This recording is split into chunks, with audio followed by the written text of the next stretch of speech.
쫙 우리 전 국민들을 공시가격을 조사를 하잖아요. 그 중에서 상위 2%에 속하는 사람들만 내는 겁니다. 예. 안녕하세요. 반갑습니다. 이승훈 소장입니다. 자, 지금 1주택자 종부세, 양도세 완화 결정됐는데, 집값 안정화 목표 사라진 부유세. 자, 놀라운 거는 뭐냐 하면은, 상위 2%에 대해서만 종부세에 대한 내용이 있었는데, 저는 이게 통과 안 된다고 말씀을 드렸었는데, 통과가 됐습니다. 제 예상이 틀렸는데, 와, 어떻게 이런 비율로 종부세를 부과하는지 저는 아직도 이해가 되진 않습니다. 내용 한번 살펴볼게요.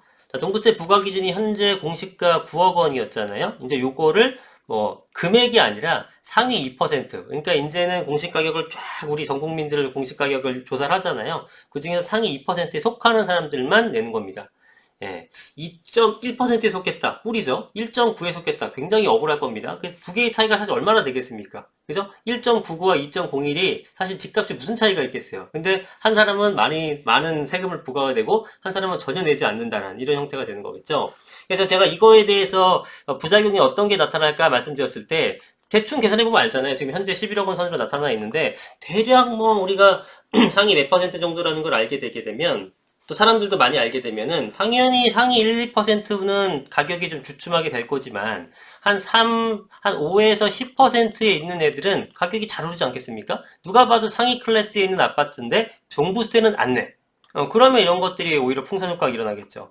그래서 최상급지 아파트 말고 그 어떤 상당히 수준 높은 아파트들이 풍선 효과를 일으킬 가능성이 상당히 높다. 비율로 따지게 되면 5에서 10%, 10%, 20% 이런 것들이 아무래도 가격이 올라가겠죠. 누가 봐도 그렇게 상식적으로 생각하지 않겠습니까?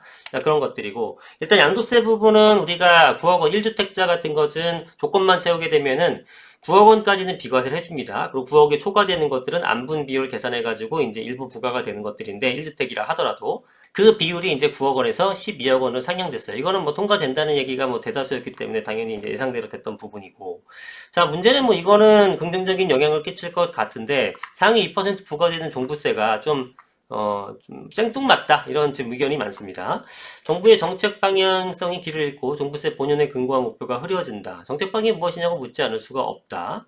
여론을 의식한 달래기밖에 안 된다. 2%에 속하는 이들의 불만, 엄청나게 불만 많겠죠. 매년 내가 2%에 포함되는 것인지 아닌지 등의 혼란이 커져 문제점이 속출할 것. 부작용은 상당히 많을 것으로 예상이 되긴 합니다. 자, 근데 이게 사실은 조금 애매한 부분이 저도 이런 것들, 지금 홍기용 세무회계학 교수라는 분이 말씀하셨던 것과 저도 일맥하는 내용인데, 조세법률주의에는 납세의무자, 과세표준, 세율, 과세대행 등 명확주의가 규정되어 있습니다. 세금을 낼 사람이 정확히 누군지, 네가 얼마를 내는지, 네가 어떻게 해야지 어떤 세금을 내는지가 굉장히 심플해야 된다는 겁니다. 그래 여러분들이 거기에 맞게끔 하는데 지금 세법 체계는 명확주의가 하나도 없어요. 뭐가 어떻게 돌아가는 건지 여러분들은 당연하고 제가 현업에 있는 부동산 현업에 있는 저도 마찬가지고 심지어 세무 전문가인 세무사들도 지금 헷갈려하는 이런 상황이니 공무원도 모르고요. 만든 사람도 좀 헷갈릴 거야. 그러니까 지금 이건 명확주의가 지금 전혀 안 되는 판국에다가 이 상황에서 상위 2%라는 추상적 기준이죠.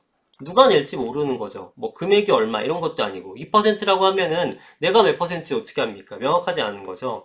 바로 특정할 수 없다. 납세 의무자가 누군지 과세 표준이 얼마가 되는지 특정할 수 없으므로 심지어 이분 말씀으로는 위법성도 짙다고 본답니다. 예.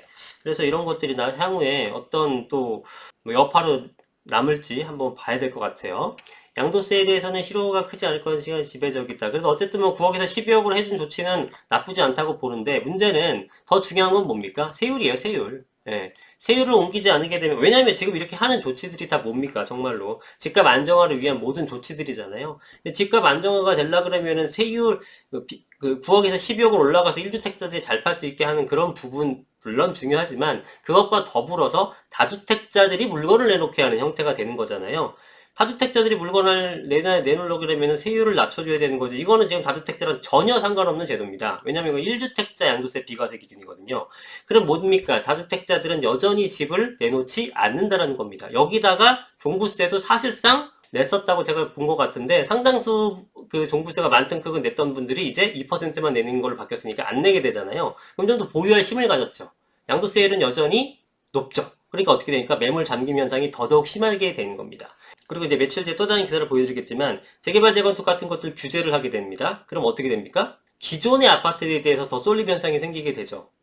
그러면은 신규 공급은 계속 안 나타나고 기존의 양도세 부분들이 안 풀어주니까 공급이 안 되죠. 재개발 재건포로 신규 공급 안 되죠. 정부가 하는 공공주택 공급 안 되고 있죠. 그럼 어떻게 됩니까? 기존의 아파트 가격이 또 올라가는 겁니다. 그죠? 기존의 아파트 가격이 올라가게 되면 어떻게 됩니까? 재개발 재건축도 당연히 가격이 올라갑니다. 왜? 사업성이 증대되는 거니까. 주변에 지금 우리 동네 아파트가 10억이었는데 얘가 지금 인기를 끌어요. 공급이 없다 보니까 기존에 완성된 아파트가 기축 아파트가 10억짜리가 13억이 되고 15억이 돼요. 그러면 여기서도 우리가 분양을 한 8억쯤 할까 하다가도 12억쯤 13억쯤 할 수 있게끔 사업성이 증대되는 거니까 결국은 기존의 아파트 값을 잡지 못한다 그러면은 일시적으로 누를 수 있어도 재개발 재건축이 뭐고 전부 다 상승하게 되는 거죠. 그래서 기존의 아파트 가격을 제일 제어를 잘 해야 되는 겁니다.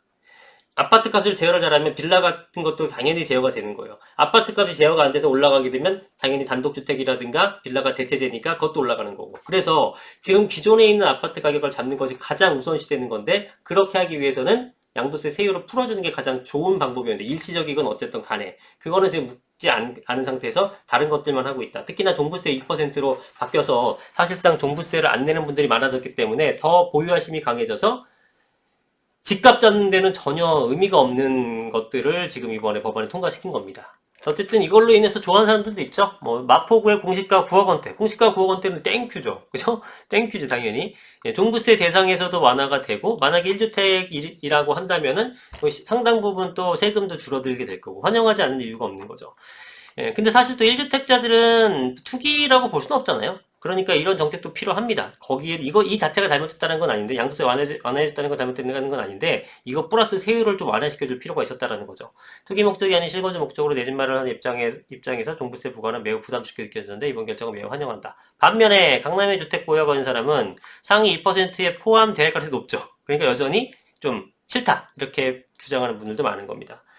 각자 자기 뭐 편향적인 생각을 하는 건데 전반적으로 시장 안정화라는 어떤 집값 안정화라는 측면에서 봤을 때는 뭐 지금 이 조치는 뭐 사실상 거의 의미 없다 정도 수준입니다. 의미 없다 수준이 아니라 오히려 그 가격을 더 불안하게 만드는 그런 제도라고 보시면 될 것 같아요.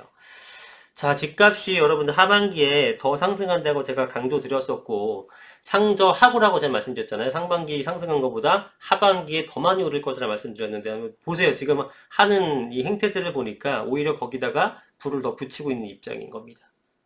보시면 압니다. 또 연말 가서 한번 잘 얘기를 해보죠. 우리 지금 또 말고할부 해봤자 뭐 어쩌고저쩌고 말들이 많을 테니까 예, 연말쯤에 한번 결과를 보시면 되겠습니다. 작년 하반기에도 상반기에 오른다고 하니까 뭐 말들이 많았잖아요. 상반기 지나고 보니까 어때요? 결국 또 올랐죠? 예, 하반기는 한번 보자고요. 오늘 영상 여기까지 하겠습니다. 감사합니다.